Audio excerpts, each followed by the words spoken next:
నమస్తే. వంగవీటి రాధాకు, పిఠాపురం వర్మకు ఇచ్చిన హామీ చంద్రబాబు నాయుడు పక్కన పెట్టారా?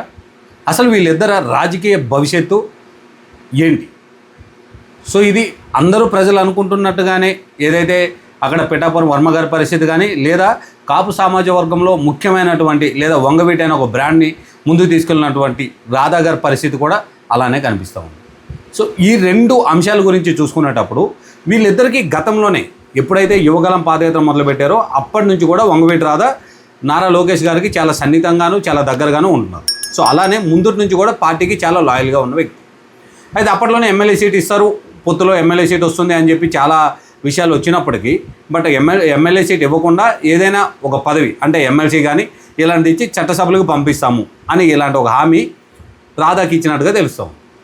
అయితే సేమ్ అదే పరిస్థితుల్లో వంగవీటి రాధా గారికి ఎలా అయితే చంద్రబాబు నాయుడు గారు కానీ నారా లోకేష్ గారు కానీ హామీ ఇచ్చారో అదే పరిస్థితిలో పిఠాపురం వర్మ గారికి కూడా హామీ ఇవ్వడం జరిగింది.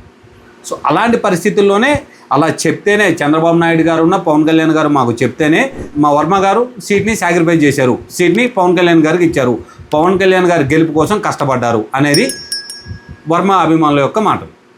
అయితే ఇంతకీ ఇప్పుడు వంగవీటి రాధాకి పిఠాపురం వర్మకి మరి ఎమ్మెల్సీ పదవి కానీ లేదా ఏదైనా నామినేటెడ్ పదవి కానీ దొరికే అవకాశం ఉందా? సో ప్రస్తుత పరిస్థితులు చూసుకున్నట్టయితే ఆంధ్రప్రదేశ్ రాజకీయాల్లో పిఠాపురం సమస్య రోజుకు ఒక రకమైన కొత్త దారి తీసుకెళ్తుంది.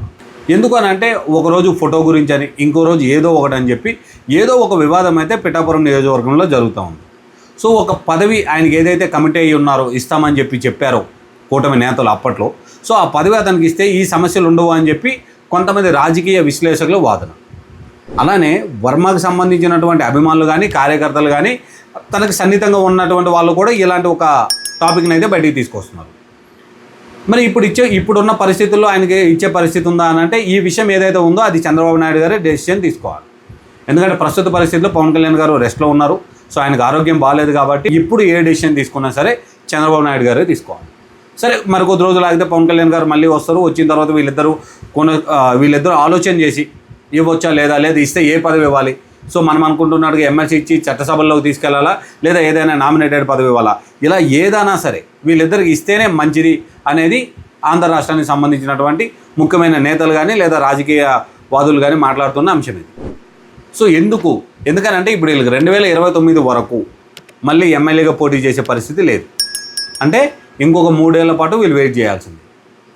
సరే 2029లో మళ్ళీ కూటమి గెలిస్తే ఇస్తాము అని అంటే వీళ్ళ అభిమానులు కానీ ఈ నాయకులు కానీ ఒప్పుకొని మళ్ళీ ఎన్డీఏకి ఏదైతే కూటమి ఉందో కూటమికి మద్దతుగా ప్రచారం చేయడం కానీ సపోర్ట్ చేయడం కానీ జరుగుతుందా? సో అసలు అలాంటి పరిస్థితులు ఉన్నాయా నియోజకవర్గాల్లో కానీ లేదా ఆంధ్ర రాష్ట్రంలో కానీ?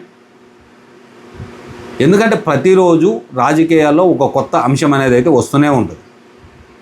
కానీ మనల్ని నమ్ముకున్నటువంటి క్యాడర్ని కానీ నాయకులను కానీ కాపాడుకునే బాధ్యత మనకే ఉంటుంది. ఎగ్జాంపుల్గా వర్మ గతంలో చేసింది తప్పుగా వచ్చుగాక, ఎందుకనంటే ఆయన మేమే గెలిపించాము, 70,000 ఓట్ల మెజార్టీ మా వల్లనే వచ్చింది, ఇలాంటి అంశాలు ఆయన మాట్లాడినప్పుడు మేబీ ఎందుకంటే పవన్ కళ్యాణ్ గారు 2019లో ఓడిపోయిన తర్వాత 2 చోట్ల ఓడిపోయిన తర్వాత జన సైనికుల్లో ఒక రకమైన ఒక ఆవేదన క్రియేట్ అయింది. సో పవన్ కళ్యాణ్ గారు గెలవలేకపోయారు, పవన్ కళ్యాణ్ గారిని మేము గెలిపించుకోలేకపోయాము. సో మీరు పిఠాపురం ఎలక్షన్లు చూసుకున్నట్టయితే పవన్ కళ్యాణ్ గారి అభిమానులు జన సైనికులు అంటే ఎన్ఆర్ఐకి సంబంధించిన వాళ్ళు కానీ ఇతర రాష్ట్రాల్లో దేశాల్లో ఉన్నటువంటి వాళ్ళు కూడా తను స్వచ్ఛందంగా వచ్చి పిఠాపురంలో పనిచేసి ఒక్కొక్క గ్రామాలని వాళ్ళే హ్యాండిల్ చేయడం, ఆ గ్రామంకి సంబంధించిన ప్రతి ఒక్క సమస్యని వాళ్ళే అప్పుడు షార్ట్అవుట్ చేసి వాళ్ళని పవన్ కళ్యాణ్ గారికి ఓటర్లుగా మార్చడం అనేది వాళ్ళందరూ ఒక ప్రెస్టేజ్గా తీసుకున్నటువంటి అంశం. అలా అని చెప్పి మరి వర్మ గారు ఇంపాక్ట్ ఏం కానీ వర్మ గారి నుంచి కానీ ఏం ఓట్లు రాలేదని అంటే రావచ్చు, కానీ 70,000 మెజార్టీ వర్మ గారి వల్లే వచ్చింది అనడం అయితే కొంచెం రాంగ్గానే ఉంది. ఎందుకంటే వర్మ గారి చుట్టుపక్కల ఉన్నటువంటి వాళ్ళు లేదా వర్మ గారి అనుచరువులు లేదా అలానే వర్మ గారి ఫాలోవర్స్ వీళ్ళందరూ ఓట్లు వేసి ఉండొచ్చుగా, ఒక 5,000 10,000 వాళ్ళ ద్వారా కూడా పడి ఉండొచ్చు, పడవని అయితే చెప్పాం. ఎందుకనంటే నిజంగానే వర్మ గారికి అంత క్యాపబుల్ ఉన్నట్టయితే 2019లో గెలిచేవాడు కదా. సో 2019లో గెలవలేదంటే మనకు అర్థమవుతుందిగా. సరే వాట్ ఎవర్ ఇట్ ఏది ఉన్నప్పటికీ అప్పట్లో పవన్ కళ్యాణ్ గారు కూడా వర్మ గారికి స్టేజ్లో ఏదైతే ప్రచారం జరుగుతున్న టైంలో పవన్ కళ్యాణ్ గారు కూడా మాట ఇచ్చారు, నా గెలుపుని నీ చేతుల మీదుగానే జరగాలి, నువ్వే నన్ను గెలిపించాలి, సో నీకు నేనున్నాను అని చెప్పి పవన్ కళ్యాణ్ గారు కూడా అప్పట్లో వర్మ గారికి హామీ ఇచ్చారు. అలానే ఇక్కడ వంగవీటి రాధా గారికి కూడా నారా లోకేష్ గారు ఇటు చంద్రబాబు నాయుడు గారు కూడా హామీ ఇచ్చారు. ఎందుకంటే ఎమ్మెల్యే సీట్ ఆయనకి ఇవ్వనప్పుడు సో నీకు ఎమ్మెల్సీ ఇస్తాము, చట్టసభలో తీసుకెళ్తామని. అంటే ఆల్మోస్ట్ 2 సంవత్సరాలు జరుగుతుంది. 2 సంవత్సరాలు ఆల్రెడీ అధికారంలోకి వచ్చి 2 సంవత్సరాలు అయింది. సో ఇలాంటి తరుణంలో కూడా వీళ్ళకి ఎటువంటి పదవులు ఇవ్వకపోవడము అక్కడ ఉన్నటువంటి లోకల్ క్యాడర్లో ఒక డిస్టర్బెన్స్ అయితే క్రియేట్ చేస్తుంది. అంటే వీళ్ళని కేవలం వాడుకుంటున్నారా? ఎందుకంటే మన పక్కన ఉండేటి వాళ్ళు మనకి చెప్పే అంశాలు కొంతమంది అంటే ఒక్కొక్కరు ఒక్కొక్క దూరంలో చెప్తారు. సరే మనం అది వినాలా వినొద్దా అనేది సెకండరీ, బట్ వాళ్ళు చెప్పే విధానం అయితే ఖచ్చితంగా ఉంటుంది కదా. ఇప్పుడు చంద్రబాబు నాయుడు గారు కానీ లేదా పవన్ కళ్యాణ్ గారు కానీ వీళ్ళిద్దరిని పిలిపించి మాట్లాడడము లేదా మేము ఇస్తామని చెప్పడము ఇలాంటి హామీలు వాళ్ళ వరకు సెట్ అవుతాయి. కానీ వాళ్ళు వెళ్ళి అక్కడ ఉన్న ఏదైతే నియోజకవర్గాల్లో ఉన్నటువంటి క్యాడర్ని అందరినీ వాళ్ళు ఒక స్టేజ్కి తీసుకురావాలి. ఎందుకంటే వాళ్ళందరికీ ఇగో మనకి హామీ ఇచ్చారు లేదా మనకి పదవి వస్తుంది అని చెప్పుకోగలగాలి. అయితే ఇక్కడ ఇంకొక అంశం కూడా ఉంది. ఈ 2 ఏళ్ళు కూడా వీళ్ళకి పదవులు ఇవ్వకుండా ఉన్నారని చెప్పి మనం అనుకోవచ్చా?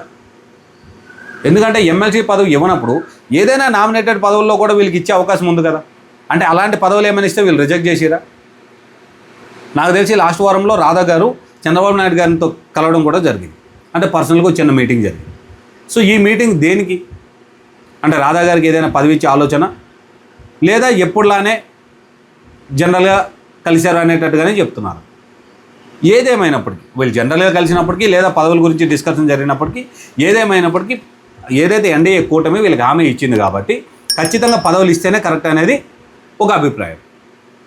రానున్న రోజుల్లో మళ్ళీ ఎలక్షన్లు జరిగినప్పుడు లేదా లోకల్ బాడీ ఎలక్షన్లు ఇప్పుడు ఎంపీటీ జెడ్పీటీసీలు కానీ లేదా సర్పంచ్ ఎలక్షన్లు కానీ జరిగేటప్పుడు మళ్ళీ వీళ్ళు అవసరమైతే ఖచ్చితంగా పార్టీకి ఉంటుంది. సో అలాంటప్పుడు ఒక ఎమ్మెల్యే స్థాయి క్యాడర్ ఉన్నటువంటి లీడరు ఆల్రెడీ ఆయన ఎమ్మెల్యేగా పోటీ చేసి గెలిచిన వ్యక్తి. సో వీళ్ళిద్దరిని పక్కన పెట్టడం అనేది అంత కరెక్ట్గా అయితే కాదు. 2024లో వీళ్ళకి మళ్ళీ మనం ఎమ్మెల్యేలకు ఇచ్చి గెలిపిద్దాము అని అంటే ప్రస్తుత పరిస్థితుల్లో వర్మ గారికి అవకాశం లేనట్టుగానే ఉంది. డీలిమిటేషన్ అనేది జరిగి నియోజకవర్గాలు పెరిగినప్పుడు మళ్ళీ వర్మ గారికి అవకాశం రావచ్చు. కానీ ప్రస్తుత పరిస్థితులు ఎందుకంటే మొన్న డీలిమిటేషన్ బిల్లు వీగిపోయింది కాబట్టి లాస్ట్ ఏదైతే మొన్న 16-17 తారీఖుల నాడు జరిగినటువంటి సభల్లో డీలిమిటేషన్ బిల్లు ఏదైతే వీగిపోయింది కాబట్టి ఇప్పుడు ఆ డీలిమిటేషన్ జరిగే అవకాశం లేదు. జనగణన జరగాలి. జనగణన జరిగిన తర్వాత ఎంతమంది ఉన్నారు జనాభా లెక్కల ప్రకారంగా అప్పుడు మళ్ళీ డీలిమిటేషన్ అనేది ప్రపోజల్ రావాలి. వచ్చిన తర్వాత కూడా ఏదైతే 2029 ఎలక్షన్లు ఉన్నాయో వాటికంటే ముందు డీలిమిటేషన్ అనేది జరిగితే తప్ప వీళ్ళకి అవకాశం అయితే లేదు. సో ఇలాంటి పరిస్థితుల్లో ఆ స్థాయి లీడర్లకి ఖచ్చితంగా పదవులు ఇవ్వడం అనేది అయితే రైట్ అని చెప్పి కొంతమంది మాట్లాడుతున్న మాటలు. ఎందుకంటే ఇలా ఉంటే పిఠాపురంలో పరిస్థితులు మాత్రం ఇలా ఉండేటట్టయితే కనబడట్లేదు. సరే రాధా గారు వాళ్ళ అనుచరులకు కానీ లేదా రాధా గారికి సంబంధించినటువంటి ఎవరైతే అభిమానులు ఉన్నారో వాళ్ళకి కానీ వాళ్ళు నచ్చ చెప్పుకోవచ్చు. కానీ వర్మ గారు అలా చెప్పే పరిస్థితి అయితే కనిపించట్లేదు.